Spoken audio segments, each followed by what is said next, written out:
चलो, thermodynamics lecture number 4। Last class में हम लोगों ने बात करी थी, वर्क डन की बात की थी। रिवर्सिबल आइसोथर्मल सिस्टम में वर्क डन हम लोग कैसे निकालेंगे उसका फॉर्मूला हमने किया था।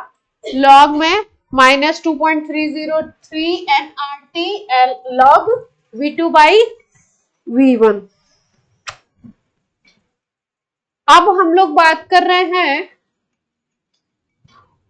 कि यहाँ पे जो वर्क हम लोग देखेंगे वो कितने तरीके के देख सकते हैं, कैसे कैसे वर्क डन हमको देखने को मिलेंगे। तो अगर हम लोग केमिस्ट्री फिजिक्स इनकी बात करें तो हमें वर्क डन जो देखने को मिलते हैं, वर्क अगर हमें कैलकुलेट करना है किसी सिस्टम में, किसी कैलकुलेशन में, तो वर्क डन हम लोग दो तरीके से कर सकते हैं। एक टाइप होता है उसको बोलते हैं पीवी वर्क। एक टाइप को क्या बोलते हैं हम लोग? PV work. और एक पीवी वर्क के अलावा जितने होते हैं उनको हम लोग बोलते हैं नॉन पीवी।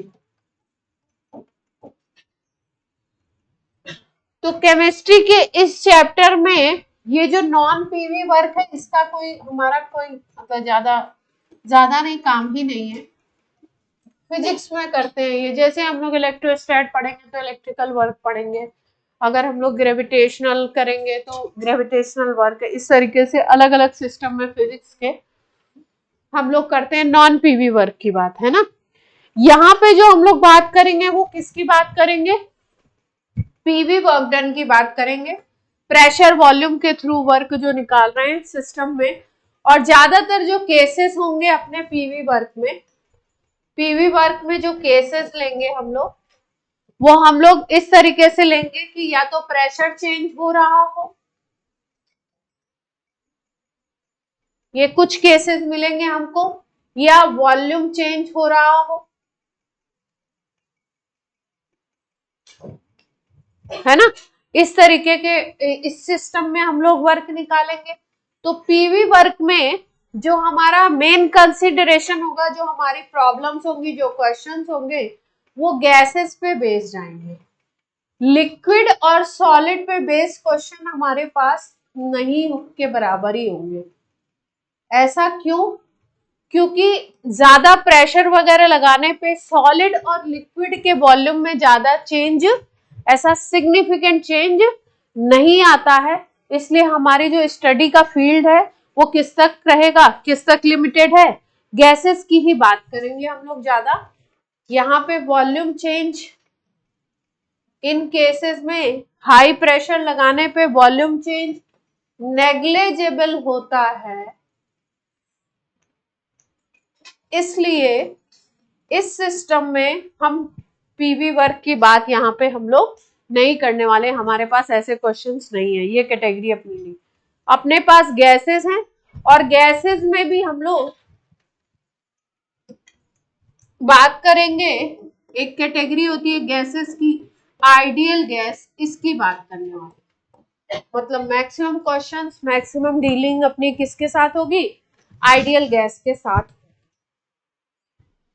इतना पॉइंट नोट करिए, फिर पीवी वर्क कैलकुलेशन पे बात करते हैं।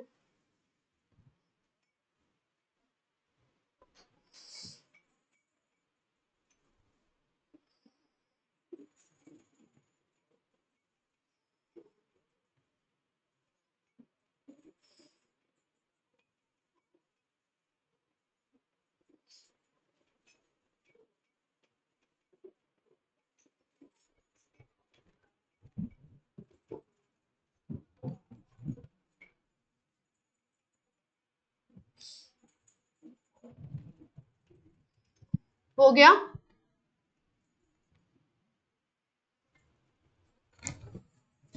अब मान लो हम लोग पीवी वर्क निकाल रहे हैं, और किससे निकाल रहे हैं? ग्राफिकल मेथड से निकाल रहे हैं। मतलब हमारे पास ग्राफ दिया, तो हमेशा अपने को ध्यान रखना है कि अगर पी और वी का ग्राफ दे रखा है, टी और वी का ग्राफ दे रखा है, तो ग्राफ हमेशा जो प्लॉट होता है वो आपका एक सिस्टम था, एक वर्क था, एक प्रोसेस था रिवर्सिबल और एक था इरिवर्सिबल।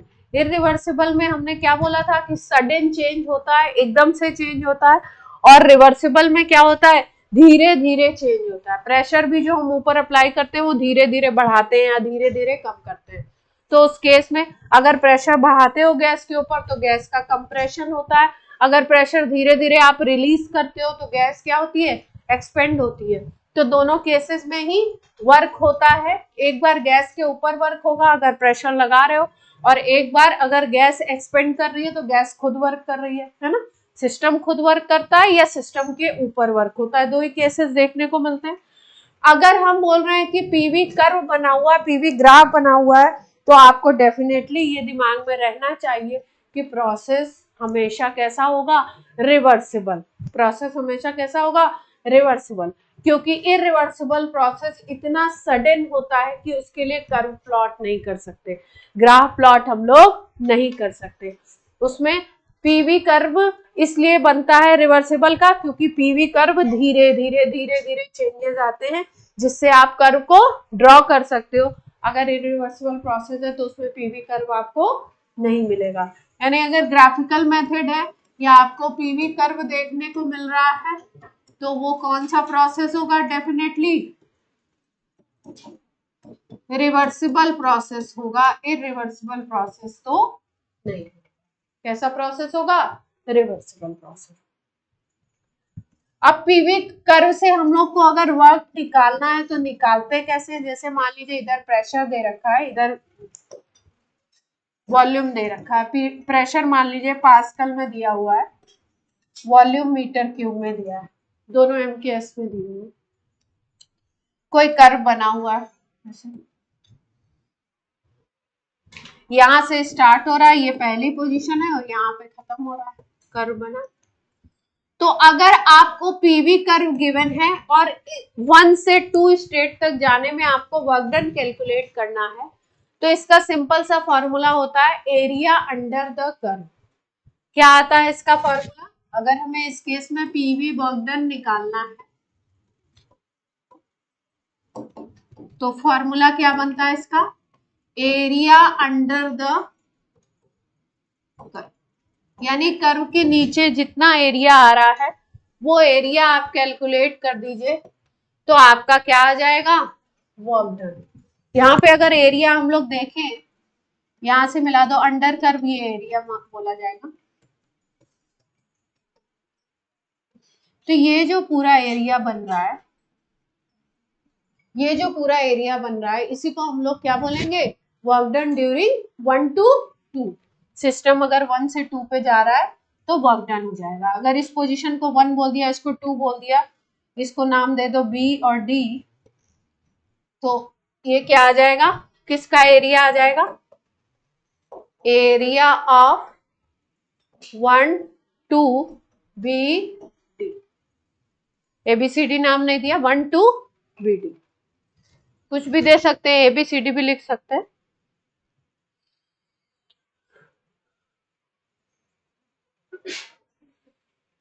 अगर पीवी कर्व ड्रॉ किया गया है तो कौन सा प्रोसेस होगा, रिवर्सिबल।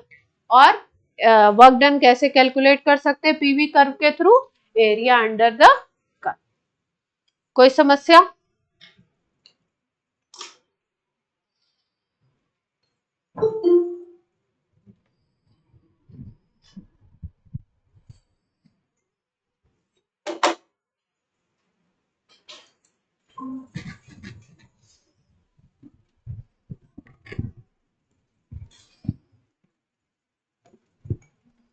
अब देखिए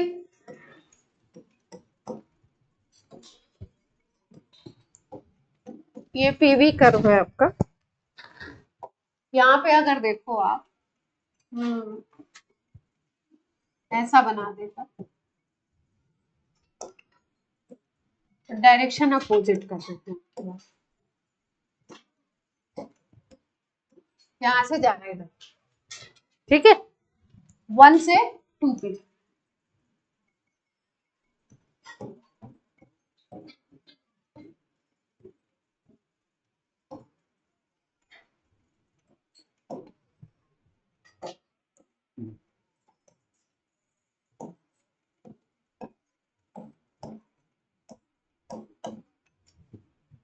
प्रेशर दे रखा है पास्कल में, वॉल्यूम दे रखा है मीटर क्यूब।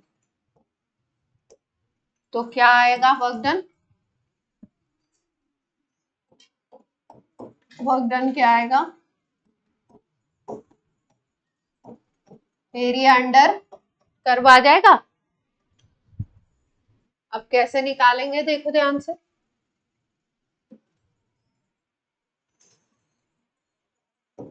वन के पास वन ही मान लो। ये आ गया अपना पूरा एरिया, है ना? कोई समस्या? इसको ए लिख दो, इसको बी लिख दो, इसको सी लिख दो, इसको डी। तो एरिया निकल सकता है इसका, एरिया निकाल सकते हैं। कैसे? इधर इसका एरिया निकालना है तो कैसे निकाल सकते हैं? या तो इसका पूरे का आपको फॉर्मूला पता हो, या तो यहाँ से एक परपेंडिकुलर डाल दीजिए। परपेंडिकुलर डाल देंगे तो एक रेक्टेंगल बन जाएगा, एक राइट एंगल ट्रायंगल बन जाएगा, तो निकल आएगा एरिया। अगर इसको ई लिख दो तो वर्क डन क्या हो जाएगा? एरिया निकालेंगे किसका? ए बी ई का, और एरिया निकालेंगे किसका? ई बी सी डी का। कोई समस्या? निकाल लीजिए जल्दी से। इसका क्या आएगा? हाफ ऑफ ये वाली लेंथ, है ना? मान लो ये बीच में आ रही है तो इसको 3 कह सकते हो अगर बीच में आ रही है। ऐसा हम बनाए कि बीच में आए तो 2 4 है तो बीच में क्या आएगा? 3 आ जाएगा। तो यहाँ पे 3 और यहाँ पे कितना है? 10 है। तो एक तो बन गया 10 - 3, है ना? और दूसरी क्या बन जाएगी? यहां से लेकर यहां तक तो 5 है, यहाँ पे क्या है? 1 है ना? तो 5 - 1 बन जाएगा। दूसरा area of E B C D. E B C D का एरिया क्या बनेगा? ई यहाँ पे है आपका 3 पे, और 3 से ये कहाँ है अपना? ये पूरा 3 हो गया, और ये वाली क्या हो गई इतनी? 5 - 1। सबको समझ आ रहा है? आ जाएगा एरिया।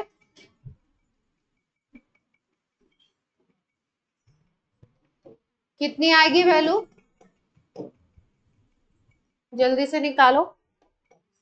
14 और 12 यही आ रहा है ना? 27 कहां से आ रहा है? हमारा तो 26 आ रहा है।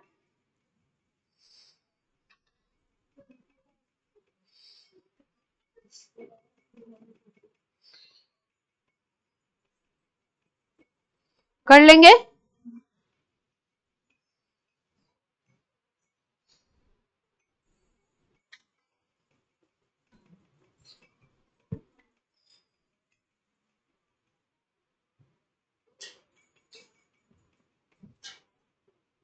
खुश? खुश है तो इसके साथ साथ एक बात और कर लेते हैं। इस क्वेश्चन में अगर ध्यान से देखो आप तो हम बोल रहे हैं कि B से A पे जा रहा है, 1 से 2 पे जा रहा है। इसका मतलब 1 पे वॉल्यूम कितना था? 5 था, और इस पे B पे वॉल्यूम 5 था, और A पे जब गया है तो वॉल्यूम कितना आ गया? 1। इसका मतलब वॉल्यूम डिक्रीज हो रहा है। वॉल्यूम डिक्रीज होने का मतलब क्या है? गैस कंप्रेस हो रही है। कंप्रेस होने का मतलब ऊपर से प्रेशर अप्लाई हो रहा है, गैस पे वर्क किया जा रहा है। गैस कंप्रेस तब होगी जब गैस के ऊपर वर्क किया जाएगा। तो वर्क के आपको 2 साइन बताए थे, एक बताया था work done on the system, और एक बताया था work done by the system. On the system में कंप्रेशन होता है, बाय द सिस्टम में एक्सपेंशन होता है। तो work done on the system जब लेते हैं तो पॉजिटिव लेते हैं, और work done by the system लेते हैं तो कैसा लेते हैं? नेगेटिव। तो यहाँ पे अगर हम बात करें तो क्या हो रहा है?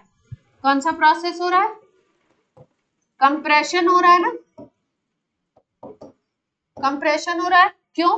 क्योंकि पहला वॉल्यूम जो हमने बोला और ये लास्ट वाला वॉल्यूम V1 बड़ा है और V2 क्या है? छोटा है। या ऐसे कह सकते हैं V इनिशियल बड़ा है और V फाइनल क्या है? छोटा है। तो इसका मतलब कंप्रेशन हो रहा है। अगर कंप्रेशन हो रहा है तो क्या हो रहा है? Work done on the system है। कोई समस्या? तो वर्क कैसा होना चाहिए? कैसा होना चाहिए वर्क? पॉजिटिव। तो वैल्यू तो हम कैलकुलेट कर लेंगे इससे, लेकिन वर्क डन का साइन किससे डिसाइड करेंगे? इस मेथड। पॉजिटिव आ जाएगा। अब पिछले केस पे आ जाते हैं। नोट कर लिया? बात सबको समझ आ रही है?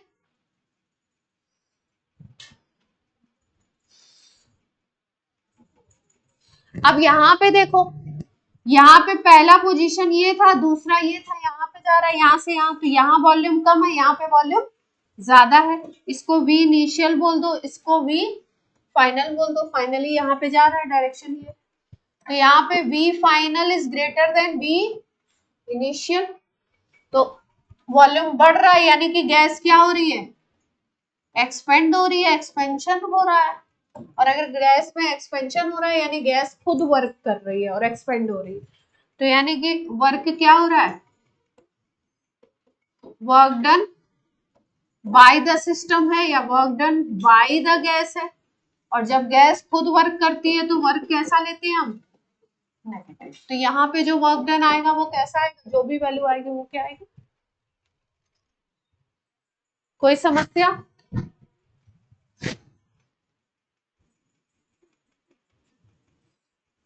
बोलिए।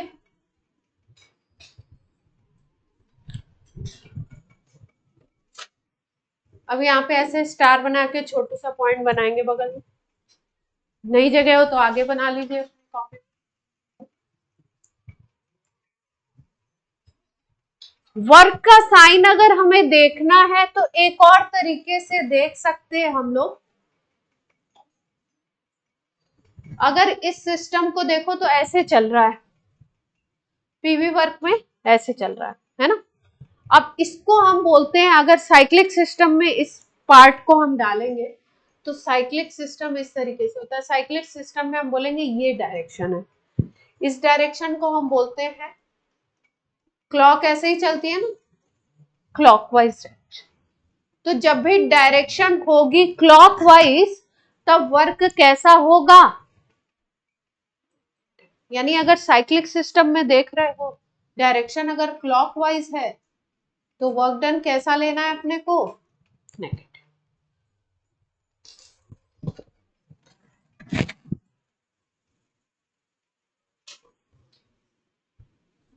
बात सबको क्लियर हो रही है?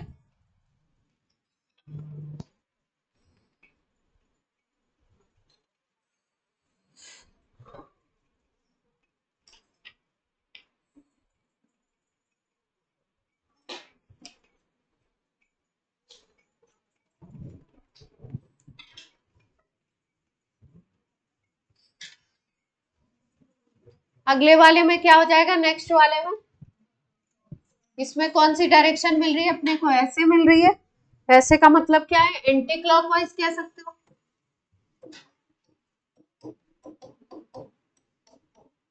तो एंटी क्लॉकवाइज में अभी हमको वर्क कैसा मिला था?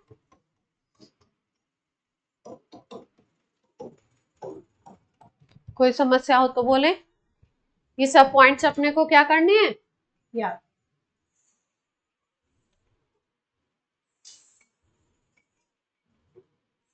कोई PYQ कर लिया जाए इस पे, पीवी वर्क पे।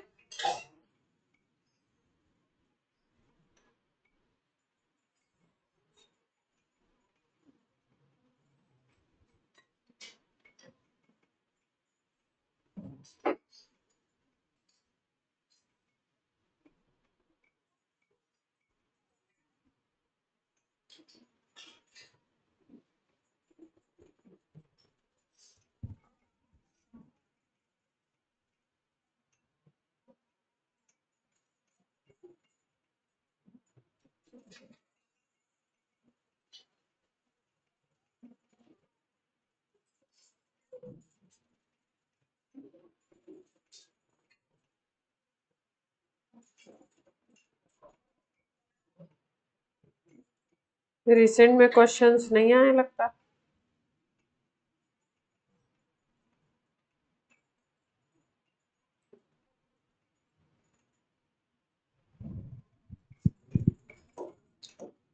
देखते हैं कौन करके दिखाता है। इजी सवाल है, बिल्कुल ध्यान से देखेंगे।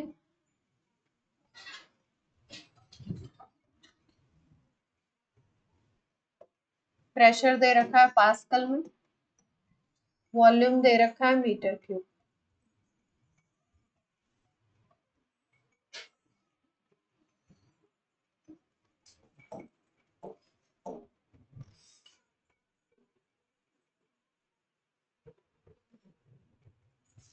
निकालना है work done by the gas,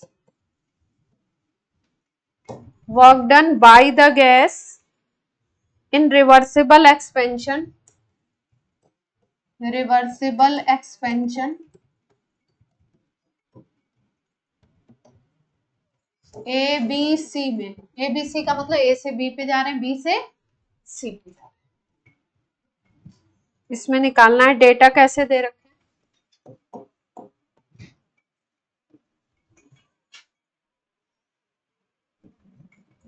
यहाँ पे इसके नीचे की तरफ 8 दे रखा।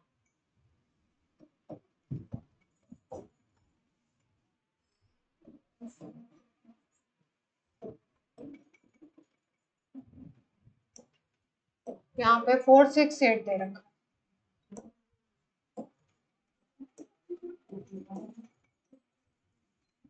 चलिए बताइए वर्क डन।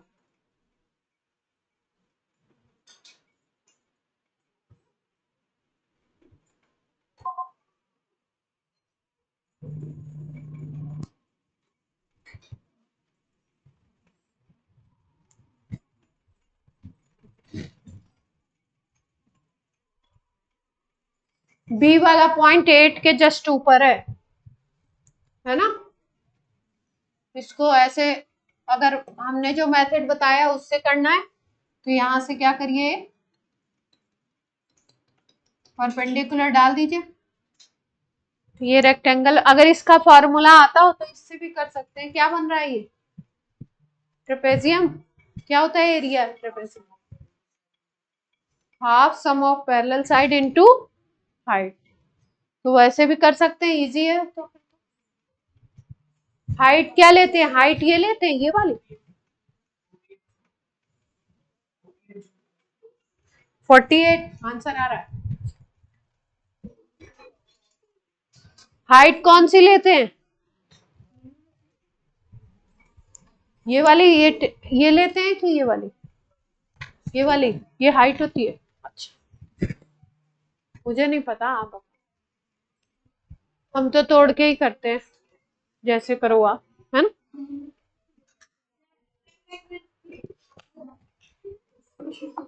ट्रेपेजियम से आता है तो सीधे सीधे कर लीजिए।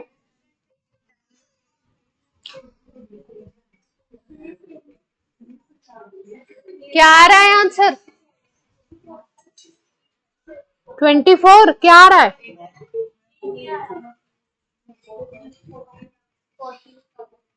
48 आ रहा है। क्या बोला आपने, ये ओ मान लो, एरिया निकालना है ए बी सी। ओ का शोर नहीं, इसका एरिया निकालना है ना। तो क्या फॉर्मूला बताया आप लोगों ने, हाफ और यहाँ पे सम ऑफ पैरेलल साइड। तो पैरेलल साइड कितनी है, यहाँ पे 12 है, यहाँ पे 2 है, तो ये वैल्यू कितनी हो जाएगी 12 माइनस 2, यही हो जाएगी ना, 12 माइनस 2 हो जाएगी एक। और इसमें प्लस करना है दूसरी वाली साइड को, तो दूसरी वाली साइड को इसमें प्लस कर दीजिए। दूसरी पैरेलल साइड क्या है ए बी, ए बी कितनी है 2, 2 8 जा रहा है, तो 8 माइनस 2 क्या हुआ, ये पैरेलल साइड हो गई। फिर उसके बाद हाइट, हाइट कितनी है, हाइट कितनी लोगे 8 माइनस 2 ले लोगे। यहाँ ओरिजिन 0 0 नहीं है ना, 2 से स्टार्ट है, तो आपका 8 माइनस 2 6 हो गया। तो अब कितना आ जाएगा, कैलकुलेट कर लो जल्दी से।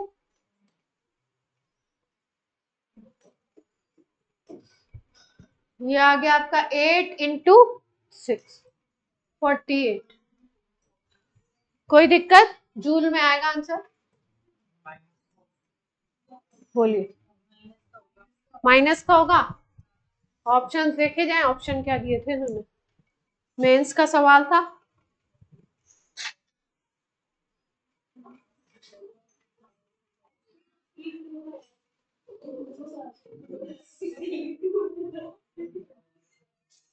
अच्छा इंटीजर था ऑप्शन में,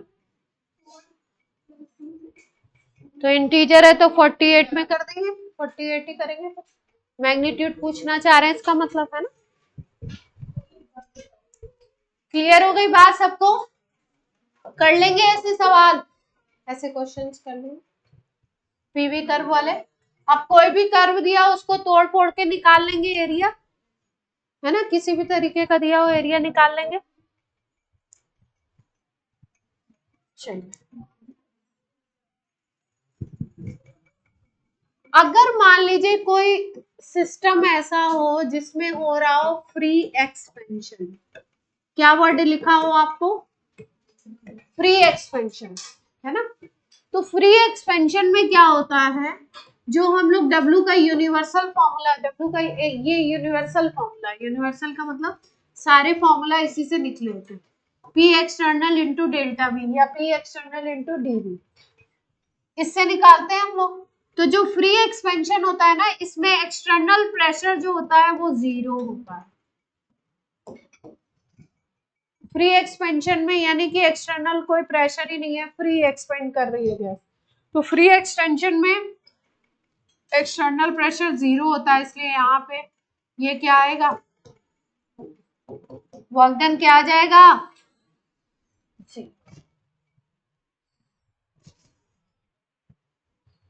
फ्री एक्सपेंशन में वर्क डन क्या आ जाएगा,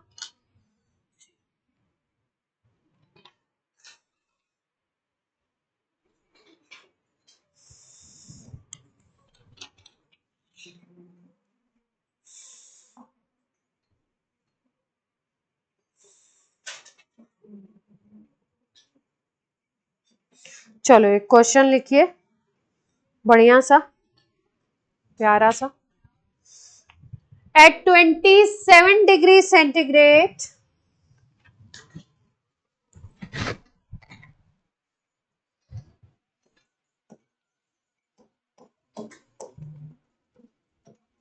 at 27 degree centigrade 1 mole of gas, 27 degree centigrade पे 1 मोल ऑफ गैस भी ना लिख के कौन सी गैस लिखे, ideal gas, 1 mole of ideal gas compressed isothermally and reversibly. Isothermally का प्रोसेस मतलब टेम्परेचर कांस्टेंट है, आइसोथर्मल कंप्रेशन हो रहा है, कंप्रेस्ड आइसोथर्मली एंड रिवर्सिबल। जैसे ही आपको आइसोथर्मल रिवर्सिबल दिखाई दे, वैसे ही आपको क्या चमकना चाहिए, लॉग वाला वर्क डन का फॉर्मूला दिमाग में आना चाहिए, जो लास्ट क्लास में बताया था। Reversibly from a pressure 20 atm to 100 atm,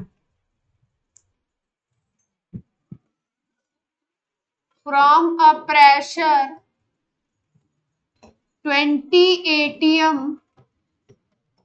to 100 atm,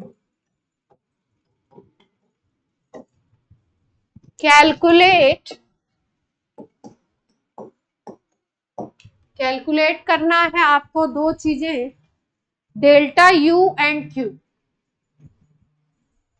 delta U and Q,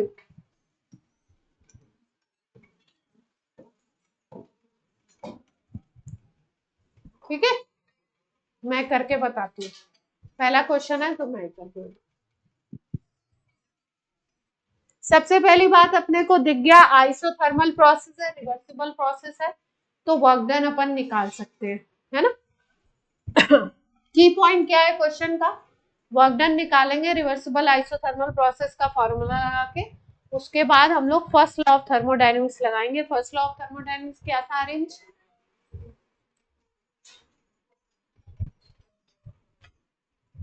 mathematical format, Saransh. First law का मैथमेटिकल फॉर्मेट क्लास में सोए ना।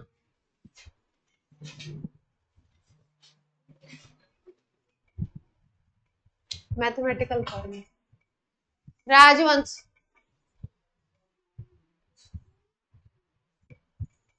सही बोला इन्होंने।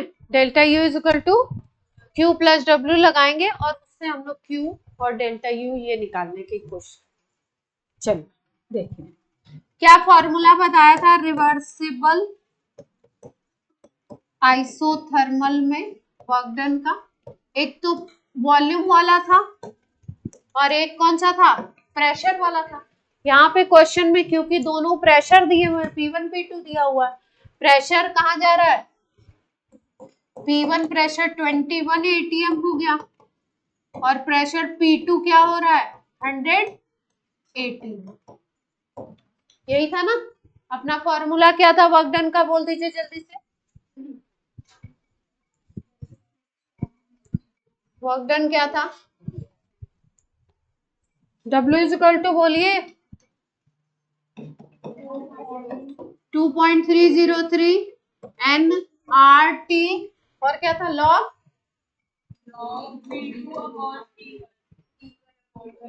P1 अपॉन P2 था ना, वॉल्यूम में V2 अपॉन V1 था। तो लगाते हैं। गैस कितना है? 1 मोल।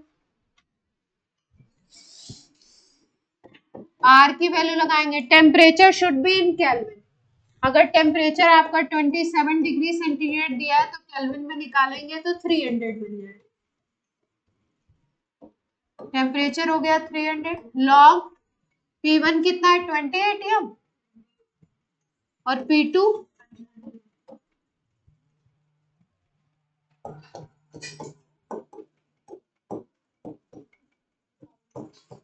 R की वैल्यू लीटर एटीएम वाली क्या बताई थी? 0.0821 ये थी लीटर एटीएम वाली।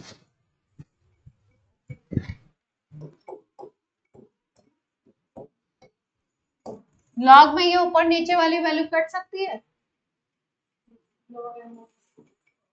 कटती है? अच्छा, गार्गी कह रही आपने तो सिखाया, हमें क्या पता कटेगी या नहीं कटेगी। ऐसे करके वैल्यू निकाल लेंगे। हम तो अभी सीधे आंसर लिखेंगे 82 8.2 इंटू 3 लिख सकते हैं।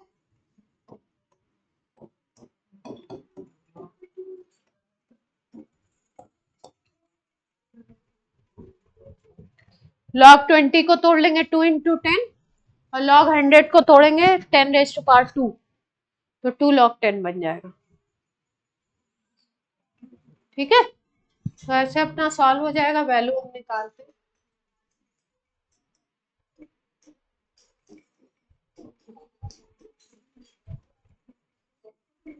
log 2 प्लस log 10 और ये बन गया log 10 रेज़ टू पावर 2 तो 2 log 10।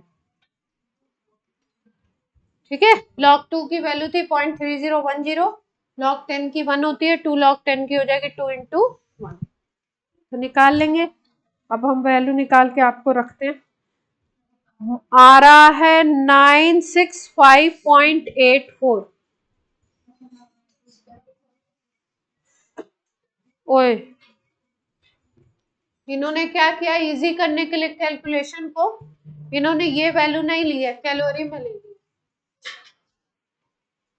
क्योंकि यहाँ पे ऊपर आपका एटीएम है नीचे भी एटीएम है तो यूनिट कट ही जाएगी। तो इन्होंने क्या किया ये 8 पॉइंट ये वाली ना लेकर के ये वाली ले ली, तो उससे क्या होगा अपना कैलकुलेशन इजी। कैलोरी वाली ले लिए तो ये 6 बन जाएगा तो थोड़ा और इजी हो जाएगा। अब यहां से आंसर आ रहा है आपका, मैं आंसर सीधे लिख रही हूँ, -965.84 कैलोरी।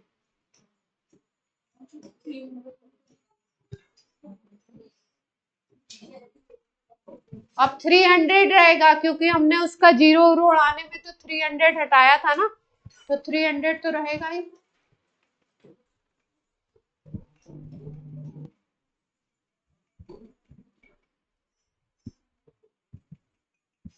ठीक है, तो वैल्यू क्या आ गई अपनी वर्क डन की, -965.84, ये आ गया वर्क।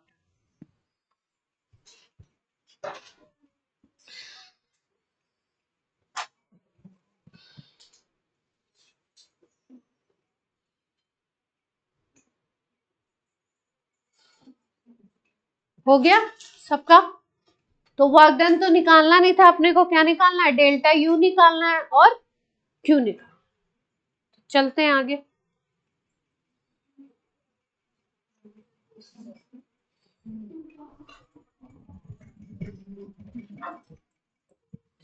अब एक फॉर्मूला याद रखिए आप, कोई भी अगर प्रोसेस, किसी भी प्रोसेस के लिए ये डेराइव करके निकाला गया, लेकिन हम लोग क्या कर रहे हैं, फाइनल रिजल्ट याद रख रहे हैं। किसी भी प्रोसेस के लिए डेल्टा यू अगर आपको निकालना है तो आप फॉर्मूला लगा सकते हैं एनसीवी डेल्टा टी।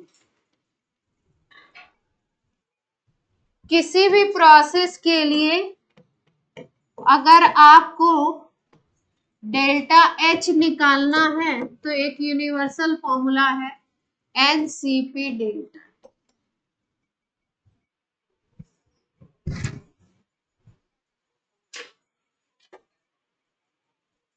किसी भी प्रोसेस के लिए ये लगा सकते हैं एनसीपी एनसीपी। तो अब इसी का यूज हम लोग यहाँ पे करेंगे। हमारे क्वेश्चन में अकॉर्डिंग टू क्वेश्चन क्या था अपना डेटा, आइसोथर्मल प्रोसेस है ना, यानी कि टेम्परेचर चेंज नहीं हो रहा, टेम्परेचर बदल नहीं रहा है, तो इसका मतलब टेम्परेचर चेंज जीरो है। आइसोथर्मल का मतलब डेल्टा टी क्या है, जीरो। ठीक, अब डेल्टा टी जीरो है तो डेल्टा यू क्या बन जाएगा, डेल्टा यू जीरो बन गया। अगर टेम्परेचर चेंज जीरो है और हम डेल्टा यू का फॉर्मूला ये एनसीवी डेल्टा टी बताते हैं, तो इसमें क्या हो जाएगा, डेल्टा यू जीरो बन जाएगा। तो इसका मतलब अपने क्वेश्चन में डेल्टा यू की वैल्यू क्या आ गई, जीरो। और फर्स्ट लॉ अगर लगाते हो तो क्या होता है, फर्स्ट लॉ का क्या फॉर्मूला था, रेंज बोलिए जल्दी से, Q प्लस डब्ल्यू था ना, ये लिख सकते हैं। अब अपने पास डेल्टा यू तो जीरो हो गया, Q निकालना चाहते हैं, डब्ल्यू की वैल्यू कितनी थी, -965 करके कुछ थी, पॉइंट में क्या था, तो Q की वैल्यू क्या आ जाएगी, तो वर्क डन भी इतना ही आ गया, वर्क डन माइनस में था, Q प्लस में आ गया और U डेल्टा यू क्या आ गया, जीरो।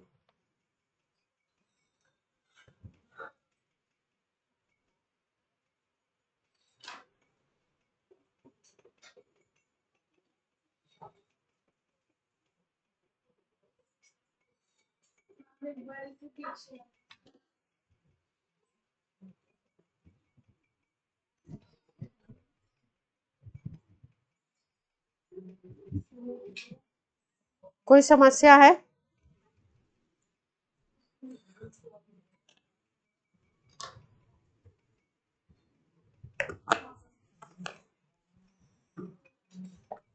कोई दिक्कत नहीं है।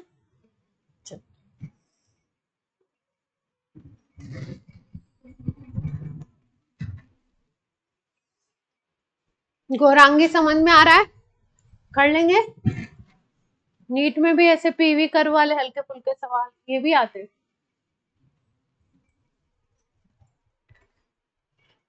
थर्मोडायनेमिक्स में एडवांस में क्वेश्चन बनते हैं अच्छे अच्छे, मतलब नीट और इसमें तो लगभग सेम से ही बनते हैं, मतलब आपका फॉर्मूला से काम निकल जाता है।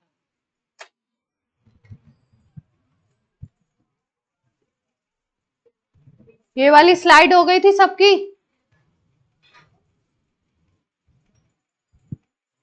अगला सवाल करते हैं।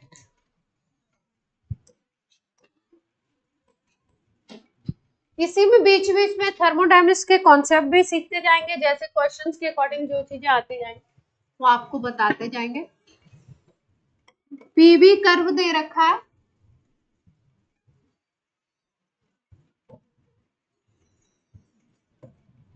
ये पहला प्रोसेस है, ये दूसरा है, ये तीसरा। ये कोई पॉइंट है ए, ये बी, ये इनिशियल है, ये फाइनल। 3 प्रोसेस हो रहे हैं, है ना? तीनों में वर्क डन बोला गया है W1, W2 एंड W। आपको प्रिडिक्ट करना है इनके बारे में कि आपका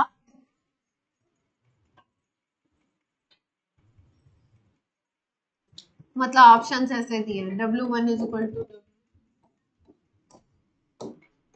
मॉड समझते हैं ना?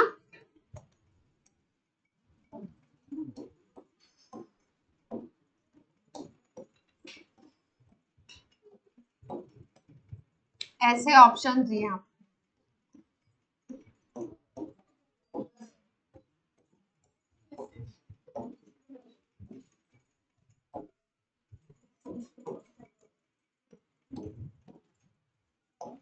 वर्क डन अलग अलग प्रोसेस में 1 2 3।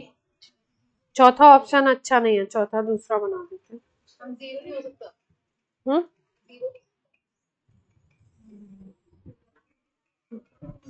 नहीं, जीरो की यहाँ पे बात नहीं करेंगे, जीरो की बात गलत बात हो जाएगी, बना सकते हैं।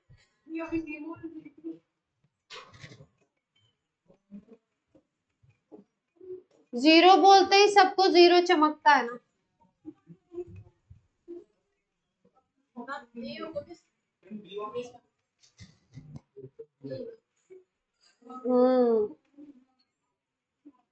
बोलिए, चलिए। ए सब में बराबर। कुछ लोग बोल रहे हैं बी, और लोग बताएं। अब नहीं बताइए क्या होना चाहिए ऑप्शन, वर्क डन में रिलेशन क्या होगा?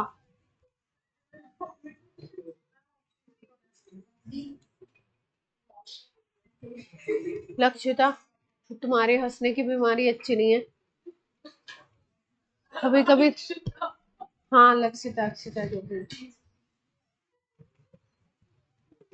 कभी कभी तो अच्छी लगती है, पर अगर मूड खराब हो तो बेकार लग जाती है। हो जाता है, इंसान का इंसान है, मूड स्विंग्स तो चलते ही रहते हैं। चलिए बोलिए। आपने ग्राफ उल्टा बनाया कि मुझे उल्टा दिख रहा है? अच्छा, क्या होना चाहिए आंसर? हाँ अम्मी बताइए।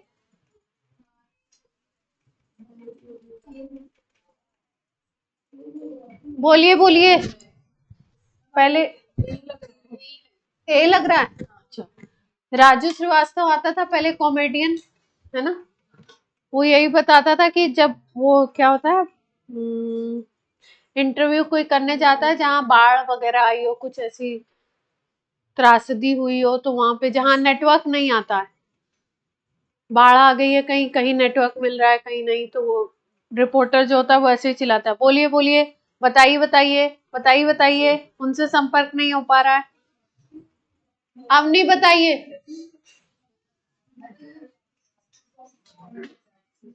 आंसर दीजिए।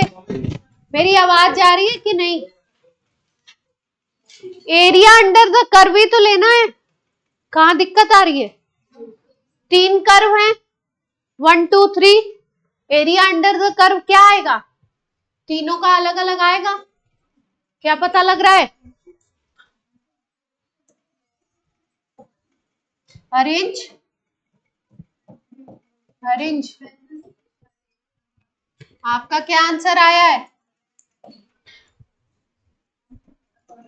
दूसरे वाले कर्व में ये भी जुड़ जाएगा, तीसरे कर्व में केवल इतना ही एरिया है ग्रीन वाला, दूसरे वाले कर्व में ये भी आ गया और ये भी आ गया इतना, और पहले वाले कर्व में पूरा ही आ जाएगा। एग्री कर रहे हैं सब लोग? पहले वाले कर्व में ये भी एरिया आ गया पूरा, तो W1 ज्यादा हो जाएगा, सबसे ज्यादा, W2 उससे कम, W3 सबसे कम, है ना। किससे निकाला हमने? एरिया अंडर द कर्व, जिसका एरिया ज्यादा है उसमें वर्क डन ज्यादा, है ना। देखने से ही पता चल गया, कोई फॉर्मूला वगैरह नहीं लगाना था ना।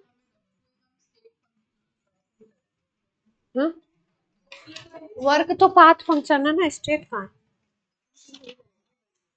कहाँ स्टेट लगा रहे हो?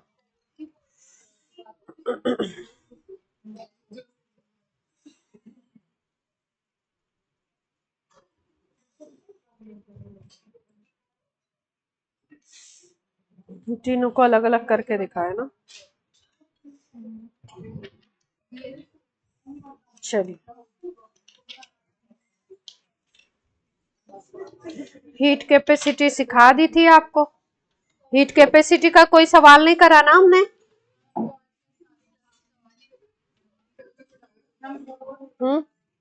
कौन है ये कौन है?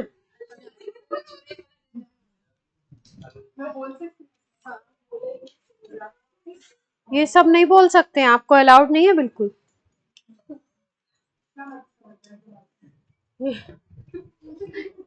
ये सब बोलना अलाउड नहीं है।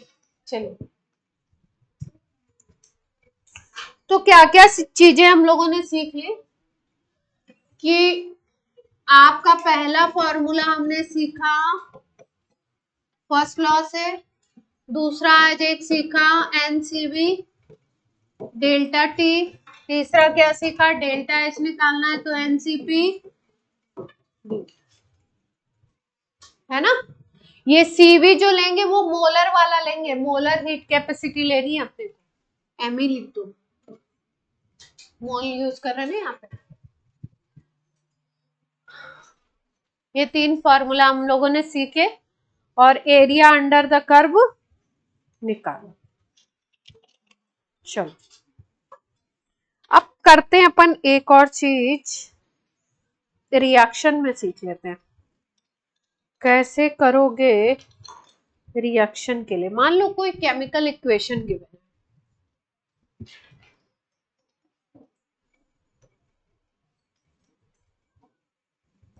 कोई केमिकल रिएक्शन अगर गिवन है तो उसमें फर्स्ट लॉ ऑफ थर्मोडायनेमिक्स कैसे हम लोग लगाएंगे। अपने पास फर्स्ट लॉ ऑफ थर्मोडायनेमिक्स आता है delta U is equal to Q plus W, यही आता है ना। और एक और फार्मूला आपको बताया था एच और यू का रिलेशन, वो बोलिए जरा क्या था, जल्दी से बोलिए। एच और यू का रिलेशन कुछ बताया था?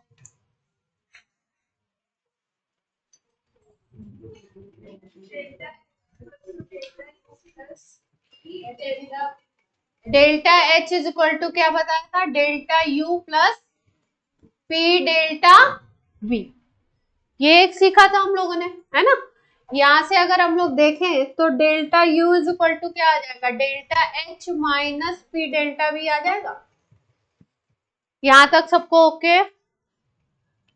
अब हम लोग बात कर रहे हैं किसी केमिकल रिएक्शन की, और उसमें जब सिस्टम सारे गैसेस हो, और वो भी कैसी गैसेस हो? आइडियल गैसेस की अगर बात हो रही हो, कोई रिएक्शन हो रहा है, मान लीजिए ए गैस है, ये इससे मिलके बना रही है सी गैस और हाफ डी गैस, ये बन रहा है, ऐसे मोल्स बन रहे हैं। तो ए के मोल्स हैं 1, बी के मोल्स हैं 2, सी के मोल्स हैं 1 और डी के मोल्स हैं हाफ, है ना। ये आपके गैसियस मोल्स हैं। ये रिएक्शन हो रहा है, इसमें सब आइडियल गैसेस हैं, रिएक्टेंट भी और प्रोडक्ट भी। अगर इसके लिए हमको लगाना है फर्स्ट लॉ ऑफ थर्मोडायनेमिक्स, तो यहाँ पे हम लोग क्या लगाते हैं, देखिए ध्यान से। अगर हम लोग कोई आइडियल गैस होती है ना, तो आइडियल गैस के लिए हमारा एक इक्वेशन लगता है जो हर जगह वैलिड है। कोई भी अगर आइडियल गैस है तो इसको बोलते हैं आइडियल गैस इक्वेशन, इसको बोलते हैं हम लोग आइडियल गैस इक्वेशन। इसको डिटेल में हम करेंगे चैप्टर नंबर 5 जो पहले एनसीईआरटी में हुआ करता था, जो अब एडवांस में कर दिया गया गैसियस स्टेट, उसमें ये नहीं पढ़ा है हम लोगों ने, है ना। पर ये आइडियल गैस इक्वेशन हर जगह अपने को काम आएगी, तो याद रखिए। कोई भी अगर केस क्वेश्चन है आइडियल गैस का तो वहां पे ये इक्वेशन आप अप्लाई करते हो, PV is equal to NRT लगा सकते हैं, है ना। अब देखो ध्यान से, अगर मान लो प्रेशर कांस्टेंट है, प्रेशर क्या है, कांस्टेंट है, वॉल्यूम चेंजिंग है, वॉल्यूम चेंज हो रहा है, गैस की मोल्स कांस्टेंट है, आर गैस कांस्टेंट होता ही है, आपको पता है, और किसी प्रोसेस में अगर टी चेंज हो रहा हो, टी चेंज हो रहा हो, तो इस इक्वेशन को हम लोग कैसे लिख सकते हैं, इस फॉर्मेट को हम कैसे लिख सकते हैं, ये देखिए ध्यान से। इस इक्वेशन को हम ये सिचुएशन लगाते हैं, P कांस्टेंट है तो P को P लिख दीजिए, V चेंज हो रहा है यानी कि V को डेल्टा V लिख सकते हैं, है ना। ये डेल्टा V ऐसे नहीं आता है एक्चुअली, P और V का जो मल्टीप्लिकेशन है इसको हम लोग इंटीग्रेट करते हैं, PV को इंटीग्रेट करते हैं। जब इंटीग्रेट करते हैं तो इंटीग्रेशन में जो वैल्यू कांस्टेंट होती है वो इंटीग्रेशन के बाहर आ जाती है ना, बाहर आ जाएगी, और जो अगला टर्म है जो अंदर है उसका होता है इंटीग्रेशन, वो भी लोअर लिमिट से हायर लिमिट। मान लीजिए कि वॉल्यूम चेंज हो रहा है, V1 पहले कम वॉल्यूम था, V2 तक जा रहा है, तो इंटीग्रेशन ऐसे ऐसे साइन बनता है इंटीग्रेशन का, V1 टू V2 जब करेंगे हम तो पहले यहाँ पे आएगा dV, अगर वो बड़ा चेंज है तो उसको हम क्या लिख सकते हैं, डेल्टा V। तो मैथ्स को मैंने एलिमिनेट करके सीधे आपको फॉर्मूला लिख दिया। अगर वॉल्यूम चेंज हो रहा है, प्रेशर कांस्टेंट है तो P डेल्टा V लिख सकते हैं। गैस के मोल्स कांस्टेंट है, R कांस्टेंट हो सकता है, तो डेल्टा T अगर टेम्परेचर चेंज हो रहा है तो इक्वेशन हमारी ये बन सकती है, PV is equal to NRT को हमने क्या बना लिया, P delta V is equal to NR delta T। कोई दिक्कत?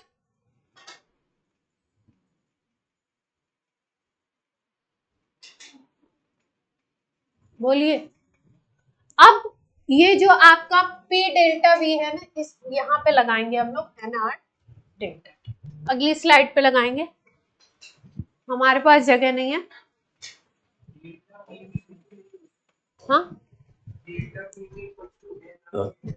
हाँ, क्या था ये, delta H minus P delta V, यही तो था। तो इसकी जगह हमने क्या लगा दिया, NR डेल्टा T। कोई समस्या यहां तक? बोलिए। फिर गैसियस मोल्स हैं, अगर मान लीजिए गैसियस मोल्स भी चेंज हो रहे हैं तो हम लोग इसको लिख सकते हैं डेल्टा Ng R डेल्टा,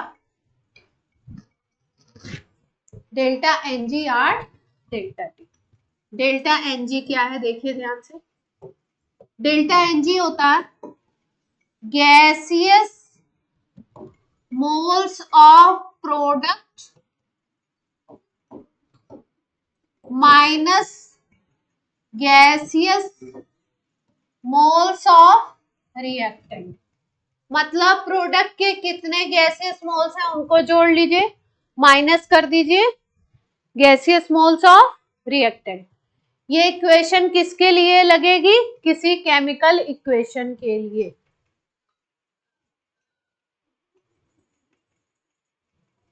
अगर मान लो आप उस इक्वेशन में टेम्परेचर कांस्टेंट कर देते हो तो डेल्टा NgRT लिख दोगे। अगर इक्वेशन टेम्परेचर कांस्टेंट टेम्परेचर पे हो रही है, मान लो हम बोल रहे हैं 25 डिग्री सेंटीग्रेड पे हो रही है रिएक्शन, तो आप इसको डेल्टा NgRT बना।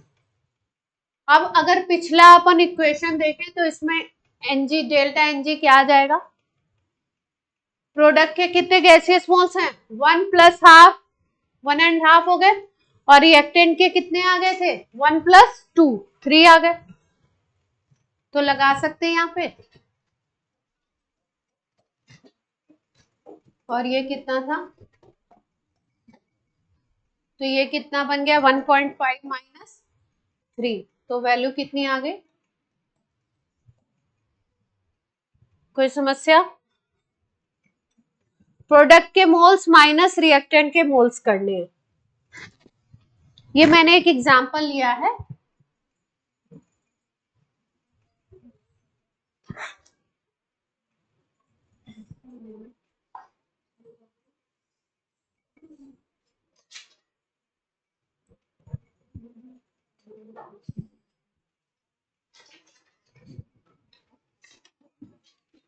क्वेश्चन किया जाए इस पे। थर्मोडायनेमिक्स में ऐसे ही चलेगा, है ना, परेशान नहीं होना है, और थोड़ा धीरे धीरे चलेगी इसी तरीके से, एक एक एक एक धीरे धीरे एक एक चीज सीखोगे आप, और लास्ट में आएगा इसके इलेक्ट्रोकेमिस्ट्री, सॉरी थर्मोकेमिस्ट्री, वो तो बहुत ही इजी है, वो तो आप बोलोगे मैम ये क्या ही है, तो आपने क्या ही सिखा दिया, मतलब इतना ज्यादा इजी है।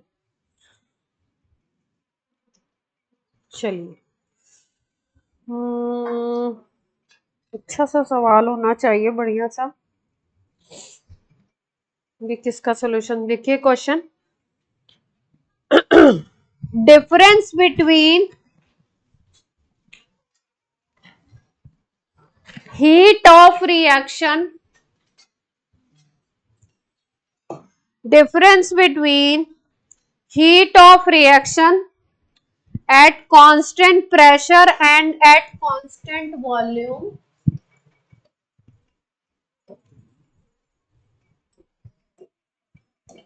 difference between heat of reaction at constant pressure and constant volume।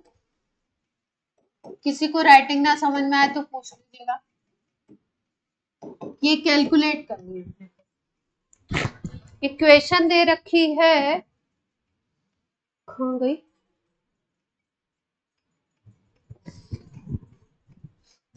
2C6H6 plus 15O2 gives 12CO2 plus 6H2O। ये इक्वेशन दे रखी है, ये आपका लिक्विड है, ये गैस है। अच्छा, लिक्विड को कंसीडर नहीं करना है इक्वेशन में, सॉलिड को कंसीडर नहीं करना, उनके वॉल्यूम में ज्यादा चेंज नहीं आता है क्योंकि CO2 गैस है।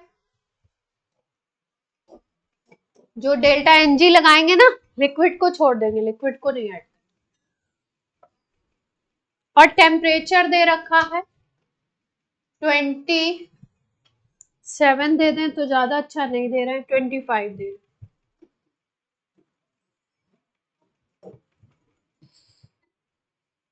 ठीक है, अब हिंट आपको दे देते हैं। पहले क्वेश्चन में लैंग्वेज में लिखा है difference between heat of reaction at constant pressure and constant volume. Heat of reaction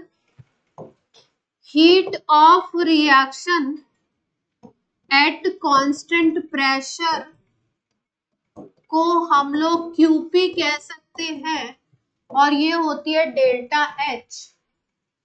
क्या होती है ये, delta H, NCP delta T ये होती है। और अगर हम बोले heat of reaction at constant volume, तो उसको हम QV बोलते हैं, और वो होती है डेल्टा U।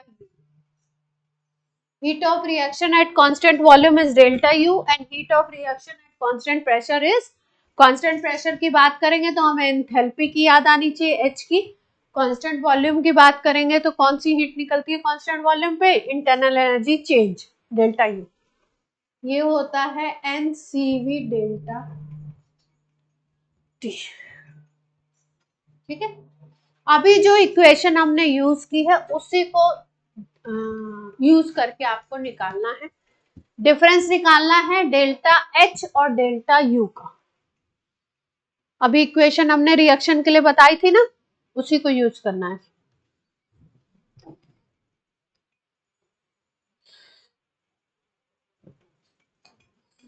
सब लोग कोशिश करिए, लिक्विड को नहीं लेंगे, Ng निकालते समय, डेल्टा Ng निकालते समय लिक्विड को नहीं लेना है।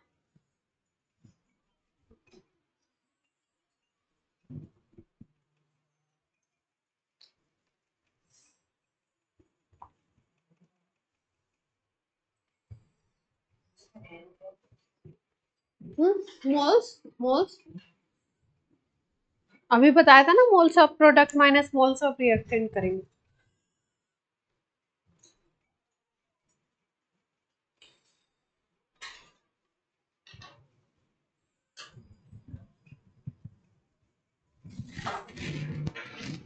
गौरांगी क्वेश्चन करो, क्या चल रहा है?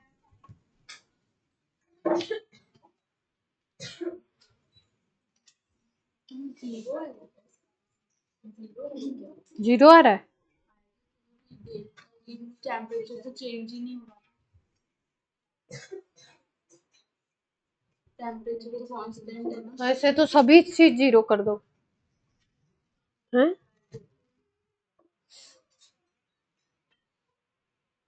पता नहीं आंसर कहाँ है?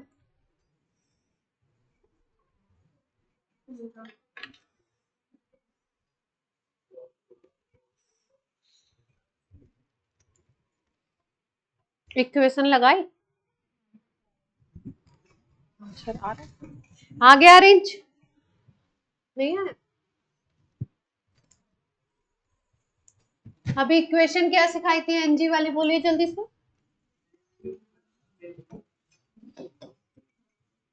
हाँ,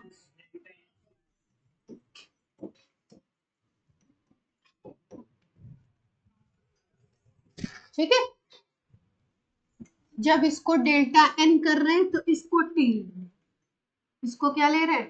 T ले रहे हैं। अब आपको ये कौन सी है? कांस्टेंट वॉल्यूम पे है हीट, और ये कौन सी है? Constant pressure. आपको पूछा क्या है? Constant pressure minus constant volume, difference पूछा है ना इसका, तो इसको इधर ले जाओ तो ये इधर आ जाएगा। अब मोल्स में कितना चेंज आ रहा है डेल्टा Ng हम लोग कैसे निकालें? लिक्विड को भूल जाना है, गैस को याद रखना है, प्रोडक्ट के कितने 12 और ये कितना हो गया 15, 12 माइनस 15 कितना आ जाएगा? R अगर कैलोरी में ले ले, कैलकुलेशन इजी होगी, 2 ले लेते हैं। टेम्परेचर कितना था? 25,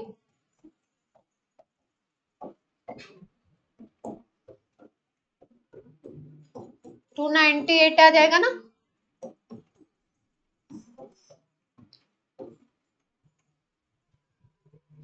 जो भी वैल्यू आएगी वो कैलकुलेट कर लीजिए। अगर 300 होता तो कितना आता?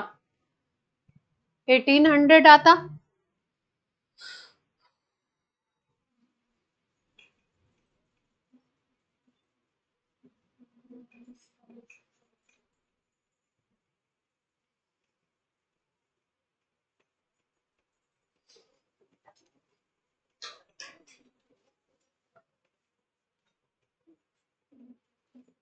कितना आ रहा है आंसर? 17। इन्होंने क्या निकाला?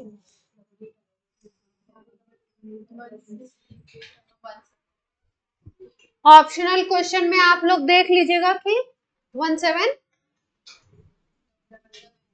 ऑप्शनल क्वेश्चन में आप लोग देख लीजिएगा कि यूनिट क्या दे रखी है। और मान लो जूल की दे रखी है तो जूल वाली वैल्यू लेनी पड़ेगी आर की। कैलोरी में दे रखी है, हमने कैलोरी में ले लिया था आंसर, इन्होंने जूल में निकाला। इनकी अपनी क्या चल रही है, मर्जी चल रही है यार।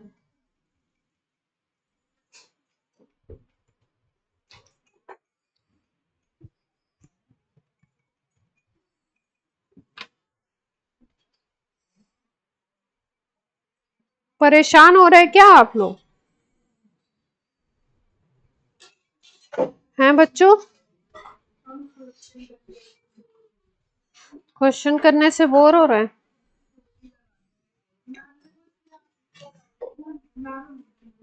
बोर ना होइए, ऐसे करेंगे तो कैसे करेंगे फिर?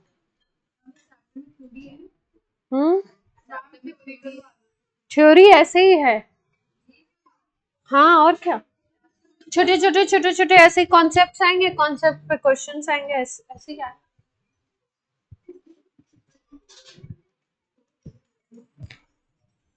चलिए अगला क्वेश्चन करके बताइए। अब ये तो सभी लोग कर लेंगे, मेरी ऐसी मुझे ऐसी उम्मीद है, मेरी ऐसी। एक सिस्टम है,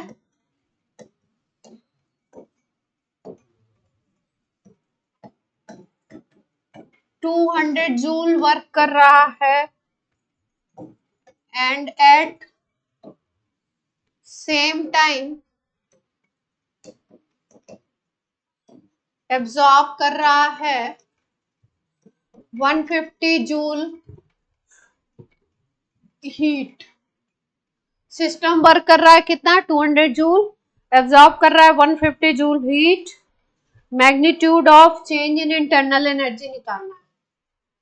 magnitude of change in internal energy.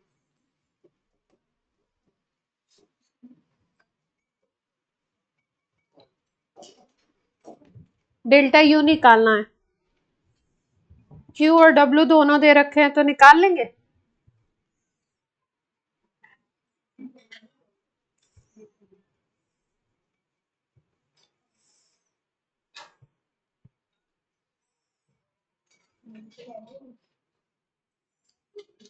क्या आ रहा है अनुकृति, आ गया? अच्छा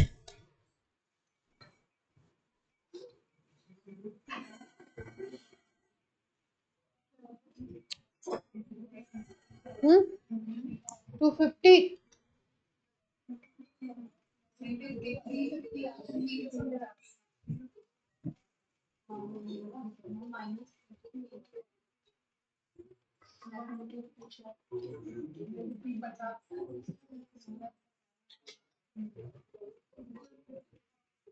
250 किसका आ रहा है? ना ना दोनों को जोड़ने पे 250 आ रहा है, ना दोनों को घटाने पे 250। किसका आंसर आया? बेवकूफी भरा। फर्स्ट लॉ ऑफ थर्मोडायनेमिक्स लगाना है तो या तो कहीं से क्वांटिटीज ऐड हो रही होंगी या माइनस हो रही होंगी। 250 कौन ला रहा है? अच्छा कार्तिक तुम बोले थे क्या? कैसे आ रहा है 250?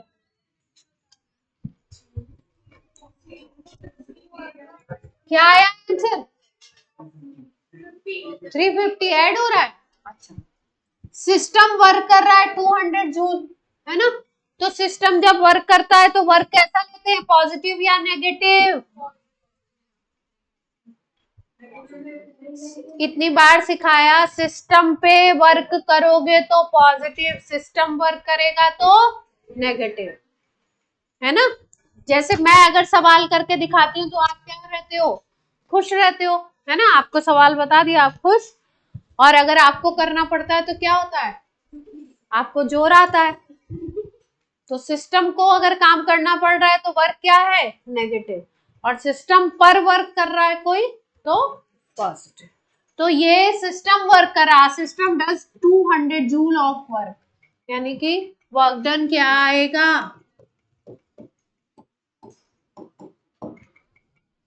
एब्जॉर्ब कर रहा है हीट को, अगर रिलीज करता है हीट को तो हीट माइनस में होती है, अगर सिस्टम को मिल रही है हीट तो क्या होगा, एब्जॉर्ब्ड हीट कैसी होगी, पॉजिटिव।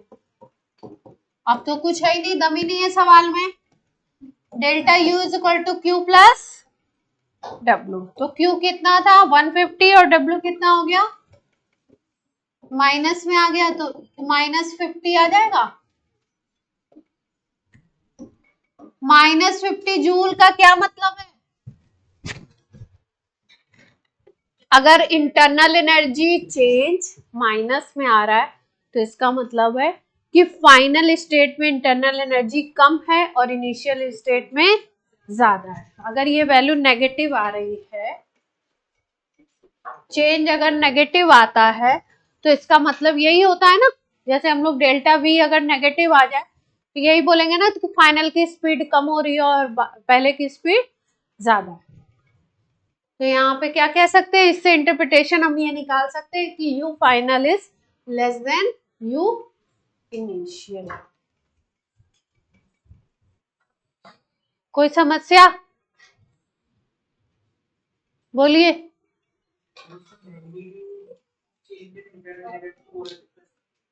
हाँ, और इन्होंने क्या बोला है, क्वेश्चन की टर्मिनोलॉजी पे भी ध्यान देना हमेशा। आंसर 50 का ऑप्शन 50 भी दिया होगा, +50 भी दिया होगा। अब इन्होंने क्या बोला है, मैग्नीट्यूड बोल दिया है। तो अगर मैग्नीट्यूड बोल दिया तो यानी कि क्या लेना है, मॉड लेना है। तो मॉड ऑफ डेल्टा यू पूछा है, तो मॉड तो पॉजिटिव ही आ जाएगा।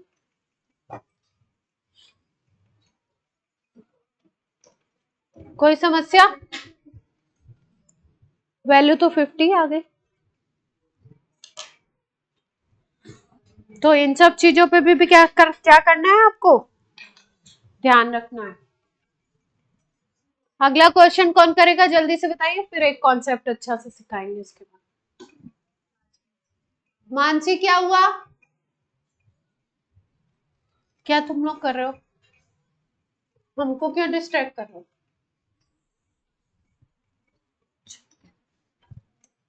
अगला क्वेश्चन बताएंगे Gaurangi,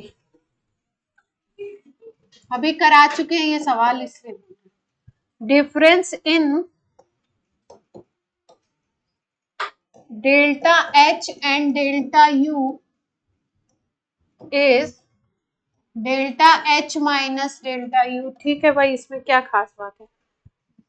when combustion of 1 mole of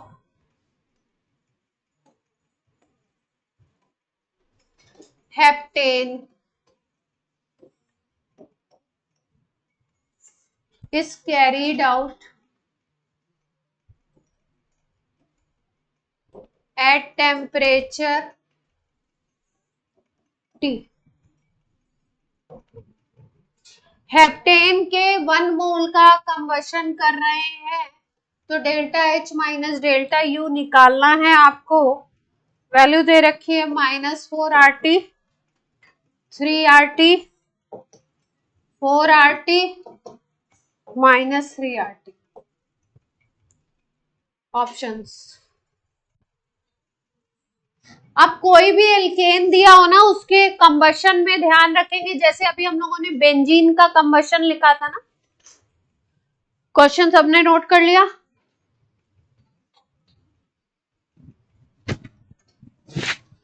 benzene भी एक हाइड्रोकार्बन है, उसके कंबशन का हमने इक्वेशन लिखा था। कहां गया ये वाला, देखिए C6H6 + 15O2 gives 12CO2 + 6H2O, ये करके लिखा था ना इक्वेशन। तो किसी भी हाइड्रोकार्बन का मतलब जिस कंपाउंड में कार्बन हो और हाइड्रोजन हो, उसके लिए एक जनरल इक्वेशन लिखा जाता है कंबशन का। उससे पता लगता है कि कितने मोल CO2 बनेगा, कितने मोल वाटर बनेगा, कितने मोल आपका कार्बन होगा। ठीक है, अब ध्यान से देखो,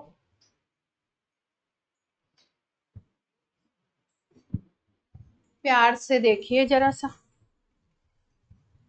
हेप्टेन दे रखा है ना, हेप्टेन का फॉर्मूला होता है, हेप्ट का मतलब होता है 7, हेप्टेन का फॉर्मूला होता है C7H16। हेप्टेन का फॉर्मूला होता है C7H16। इसके साथ ऑक्सीजन लगेगी, ये बनाएगा CO2 और ये बनाएगा वाटर। ठीक, अब क्वेश्चन में ये पहले से लिक्विड दे रखा है और जब ये कंबशन होता है तो वाटर भी लिक्विड में बनता है। अगर ये इक्वेशन बैलेंस अपने को नहीं भी पता है तो भी अपना काम बन जाएगा, अपन बैलेंस कर सकते हैं। इन्होंने बोला हेप्टेन का कितना लिया है, 1 मोल लिया है, इसको ऑक्सीजन के प्रेजेंस में जलाएंगे, कंबशन करेंगे। तो हमेशा ध्यान रखिएगा जितने कार्बन कंपाउंड में होंगे उतना ही मोल CO2 बनता है। यहाँ पे 7 कार्बन है ना, तो CO2 भी 7 CO2 बनेगा।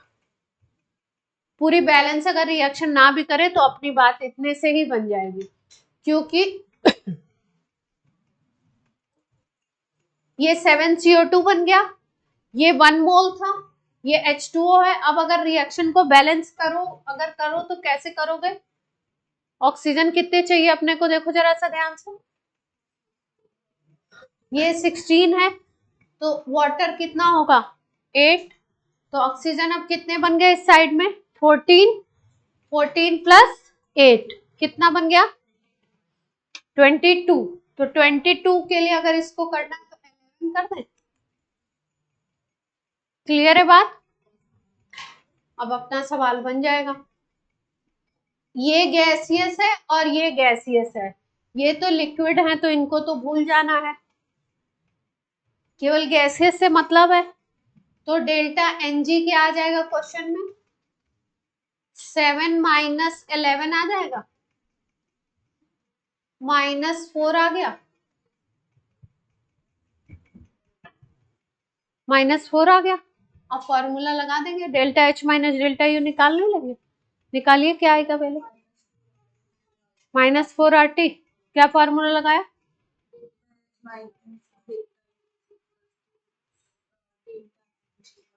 Delta H minus delta U is equal to जो पिछला फॉर्मूला था वही यूज करना था, डेल्टा Ng था, यही निकालना भी था, तो डेल्टा Ng क्या आया था अपना -4, तो आंसर ये हो जाएगा। इक्वेशन पे बेस्ड क्वेश्चन था,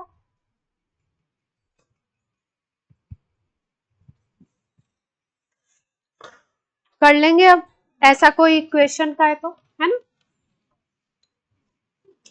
अच्छा वो भी सिखा दें आपको, ये तो हमने देखो ये अपने को इससे अपन ने निकाल लिया ऑक्सीजन और बैलेंसिंग देख करके, है ना। अगर ऐसे नहीं निकाल पा रहे तो अपने को एक जनरल वो भी याद रखना है, हाइड्रोकार्बन के कंबशन का रिएक्शन लिखा है क्या, मोल कॉन्सेप्ट में लिखाया होगा, क्या लिखाया था, बोलिए, ये लिखाया था CxHy इज इक्वल टू, यहाँ पे CO2 बनेगी XCO2 और वाटर बनेगा Y/2H2O और ऑक्सीजन ली जाएगी X प्लस Y/4। ये इक्वेशन है, ये जनरल याद रखेंगे तो अपना सीधे सीधे बैलेंस करने में देर नहीं लगेगी, क्योंकि आपको हाइड्रोकार्बन दिया हुआ है, हाइड्रोकार्बन में जितने कार्बन है हाइड्रोजन उसके डबल का +2 करते हैं अगर एल्केन है तो। 10th में आप लोगों ने फॉर्मूला पढ़ा होगा, एल्केन का क्या फॉर्मूला पढ़ा था, CnH2n+2। जितने कार्बन है, अभी हम लोगों ने कौन से एल्केन का एग्जांपल किया, हेप्टेन, हेप्ट का मतलब 7, तो C7 2 × 7 + 2 कितना बन गया C7H का 60। जो भी एल्केन दिया होगा ऐसे फॉर्मूला बना लेंगे और फिर उसके बाद उससे हमको XY पता चल गया। पिछली इक्वेशन में X और Y कितना हो गया था 7 and 16, तो ऑक्सीजन कितने हो जाएंगे 7 + 16/4 आ जाएगा।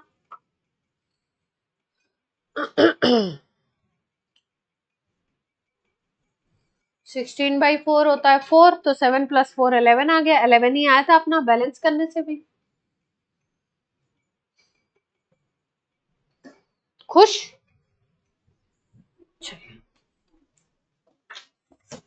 और करिए। एडियाबेटिक नहीं सिखाया ना अभी, आइसोथर्मल में ही सिखाया वर्क डन। अब एडियाबेटिक में वर्क डन सीखते हैं। हेडिंग डालिए एडियाबेटिक प्रोसेस।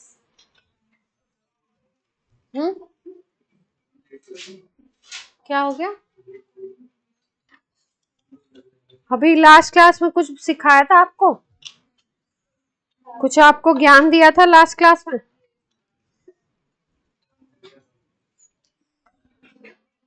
ऐसे करेंगे आप लोग? चलिए हेडिंग डालिए एडियाबेटिक प्रोसेस। एडियाबेटिक प्रोसेस का क्या मतलब है? क्या कांस्टेंट होगा? बोलिए जल्दी से।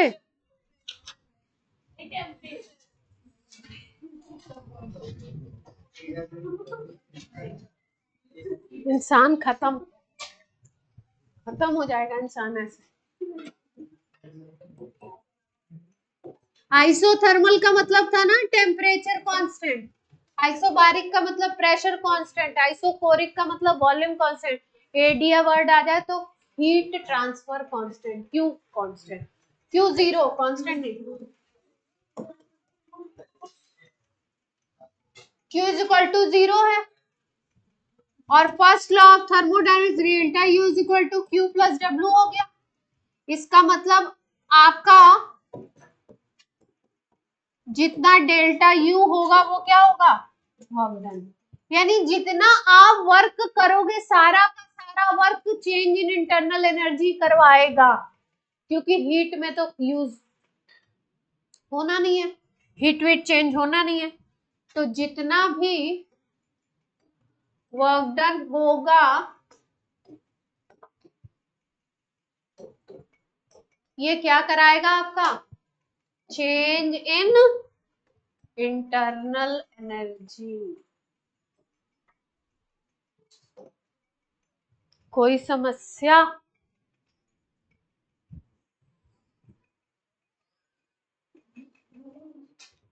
बोलिए।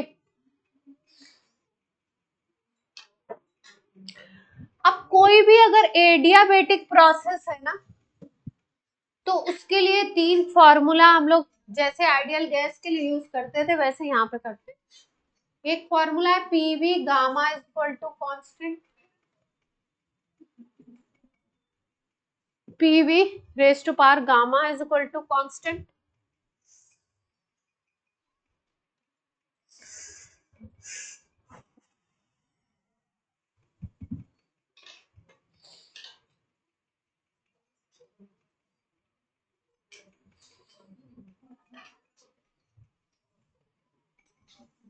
दूसरा फॉर्मूला, ये पहला अगर फॉर्मूला याद है तो इससे काम बन जाएगा, अगर नहीं काम बनता है तो दूसरा फॉर्मूला यूज करना पड़ेगा। कैसे? अपने को मालूम है PV is equal to NRT, है ना? तो यहाँ पे हम लोग टी की जगह क्या लिख सकते हैं? पीवी बाई एनआर लिख सकते हैं। अगर एन कांस्टेंट है, मोल्स अगर गैस के कांस्टेंट ले लो, आर तो कांस्टेंट होता ही है हमेशा, आर तो हमेशा क्या होता है? कांस्टेंट होता है। तो इस इक्वेशन में अगर आप V की वैल्यू रखना चाहती हूँ मैं, V इज इक्वल टू क्या आएगा? N R T by P आएगा ना, ये रखना चाहते हैं इस जगह पे। देखिए ध्यान से, N R T by P, ये कांस्टेंट आ जाएगा। अब एन भी कांस्टेंट है, आर भी कांस्टेंट है, तो पावर में भी लगाओगे तो भी वैल्यू क्या रहेगी आपकी? कांस्टेंट ही रहेगी। कांस्टेंट वाले टर्म को इधर ले जा सकते हैं, हटा सकते हैं यहाँ से। तो यहाँ पे क्या बन जाएगा? पी टी की पावर गामा, और नीचे आ गया P raise to power gamma, और एनआर को इधर कर दिया, सारे के सारे कांस्टेंट मल्टीप्लाई होके अल्टीमेटली क्या बनेंगे? कांस्टेंट। तो अगले उस पे जाते हैं अपन।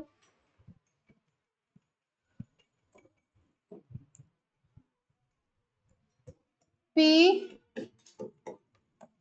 और नीचे क्या आया था, ये था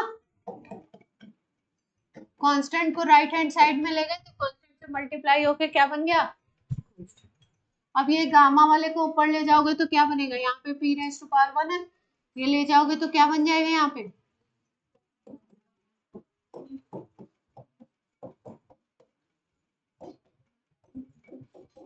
कोई समस्या।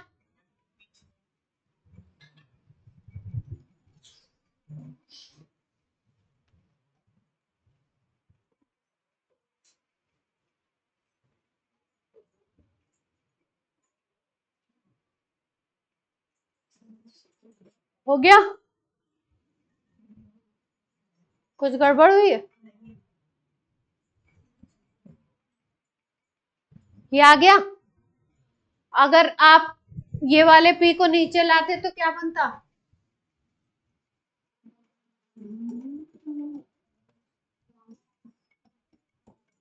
गामा -1 का अगर फॉर्मेट,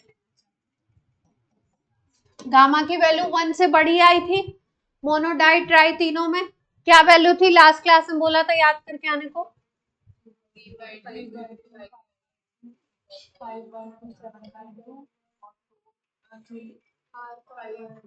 सीपीसीवी की वैल्यू नहीं पूछ रहे हैं, केवल गामा की वैल्यू पूछ रहे हैं, जो 3 ही वैल्यू याद करवाई थी आप।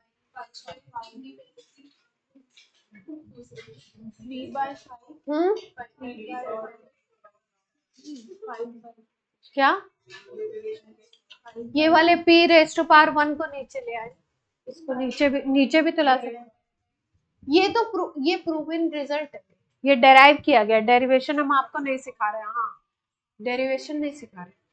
अब ये देखो अपनी इक्वेशन, पहली इक्वेशन एडियाबेटिक के लिए किस फॉर्मेट में थी, p और v के फॉर्मेट में थी, दूसरी इक्वेशन किसके फॉर्मेट में हो गई, t और p के फॉर्मेट में हो गई, तीसरी वाली किसकी निकालेंगे, t और v के फॉर्मेट में। इसी pv गामा को यूज करके किसके फॉर्मेट में निकालना चाहते हैं, t और v के फॉर्मेट में, यानी कि p को गायब करेंगे तो pv is equal to nRT लगाएंगे, p को गायब करना है तो कर दो, p की जगह पे क्या रख सकते हो, nRT/v रख सकते हो, तो रख देते हैं nRT/v और यहाँ पे है v raise to power gamma, ये कांस्टेंट है। अब nr को उधर ले जाओगे तो वो भी कांस्टेंट बन जाएगा, तो t/v v gamma is equal to constant. अब v रेज़ टू पावर 1 को ऊपर ले जाओ तो tv gamma -1 is equal to constant. कोई समस्या, ये थर्ड इक्वेशन है जो याद रखनी है अपने को,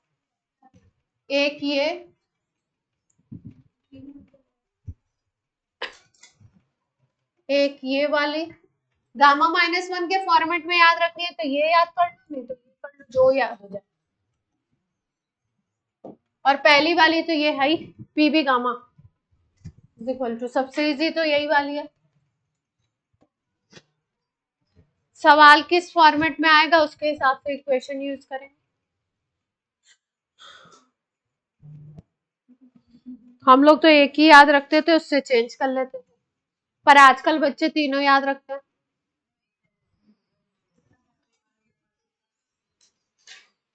कौन बोल रहा है ये, पिटना है क्या, अच्छा टाइम हो गया आपका,